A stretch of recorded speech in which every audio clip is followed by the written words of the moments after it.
आज मैं आपको श्रीमद् भगवद गीता का संपूर्ण सार सुनाने जा रहा हूँ। गीता का ज्ञान सिर्फ एक ग्रंथ नहीं है, बल्कि जीवन जीने की कला है। आइए एक एक करके हम इसका सार समझते हैं। एक, शरीर नश्वर है, आत्मा अमर है। जैसे हम पुराने कपड़े छोड़कर नए कपड़े पहनते हैं, वैसे ही आत्मा शरीर बदलती है। इसलिए मृत्यु का शोक मत करो। दो, कर्तव्य ही धर्म है। जीवन में सबसे बड़ा धर्म है अपने कर्तव्य का पालन करना। परिणाम की चिंता मत करो, वह भगवान पर छोड़ दो। तीन, फल की चिंता मत करो। कर्म करते समय मुझे क्या मिलेगा, यह सोचने की जरूरत नहीं। सच्चा योग वही है जिसमें कर्म तो हो पर आसक्ति न हो। चार, सुख दुख में समान रहो।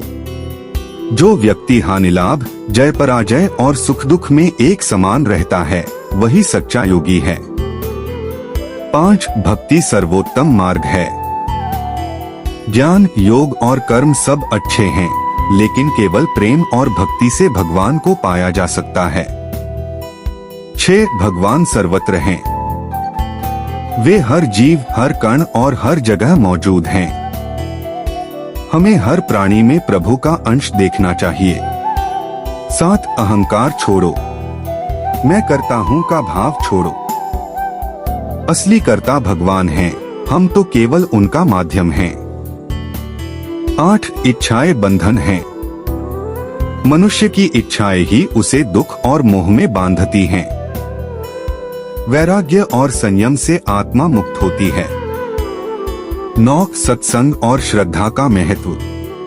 संतों की संगति और शास्त्रों में विश्वास जीवन को ऊंचाई तक ले जाते हैं। 10, भगवान का विराट स्वरूप। संपूर्ण जगत ही उनका शरीर है, पर्वत, नदियाँ, पेड़, जीव जंतु सब उनमें ही हैं। 11, आत्मसंयम ही योग है। मन और इंद्रियों को वश में करके भगवान में स्थिर करना ही योग का असली अर्थ है। 12, ज्ञान से अज्ञान मिटता है। आत्मा और परमात्मा का सच्चा ज्ञान मिल जाए तो मोह और भ्रम खत्म हो जाते हैं। 13, मोक्ष का मार्ग। जब जीव ईश्वर की शरण में आकर माया से मुक्त हो जाता है, तब जन्म मरण का चक्र टूट जाता है। 14, समर्पण ही सर्वोच्च साधना है। अपने अहंकार, कर्म और फल सब भगवान को अर्पित करो। यही सच्चा योग है। 15, श्री कृष्ण का अंतिम उपदेश। सर्वधर्मान परित्यज्य मामेकं शरणं व्रज। यानी सब धर्म और जटिलताओं को छोड़कर केवल मेरी शरण में आओ, मैं तुम्हें सब पापों से मुक्त कर दूंगा। इस प्रकार गीता हमें सिखाती है कि मनुष्य का जीवन केवल भोग के लिए नहीं, बल्कि कर्म, संयम और भक्ति के लिए है। सच्चा सुख ईश्वर की शरण में है।